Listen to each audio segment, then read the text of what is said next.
თბილისის მერია აქვეყნებს პაატა ბურჭულაძის წერილს, რომელშიც ის ითხოვს 4 ოქტომბერს რუსთაველის გამზირსა და თავისუფლების მოედანზე არსებულ 4 ლოკაციაზე სახალხო შეკრებისა და სცენის მონტაჟისთვის მუნიციპალური და სახელმწიფო უწყებების ინფორმირებას და ამ ტერიტორიების შესაბამისი ინვენტარით უზრუნველყოფას. მერია პასუხად წერს, რომ შეკრების ორგანიზატორებმა სცენა მხოლოდ ერთ ლოკაციაზე უნდა განათავსონ, იმგვარად, რომ არ შეფერხდეს ტრანსპორტის გადაადგილება და ხელი არ შეეშალოს ტერიტორიაზე არსებული სხვადასხვა ობიექტის ფუნქციონირებას. თემასთან დაკავშირებით ბრიფინგი გამართა მოძრაობა რუსთაველის გამზირის ლიდერმა პაატა ბურჭულაძემ. მოგეხსენებათ, რომ 4 ოქტომბერს პირველად საქართველოს ისტორიაში ტარდება ეროვნული კრება.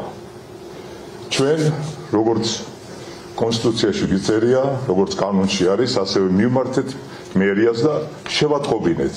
არ ვიყავით ვალდებულები, რომ მოგვეთხოვა ნებართვა.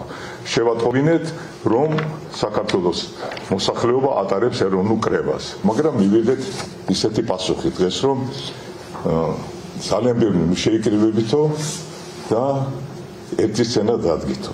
და ეს ზუსტად ციტირებ, ახლა რა წერია ამ განცხადებაში. ერთდროულად თავისუფლების მოედანზე, რუსთაველის გამზირსა და პირველი რესპუბლიკის მოედანზე დედაქალაქის ცენტრალური უბნების სატრანსპორტო პარალიზებას და რიგი ორგანიზაციების თუ დაწესებულების მუშაობას შეაფერხებს.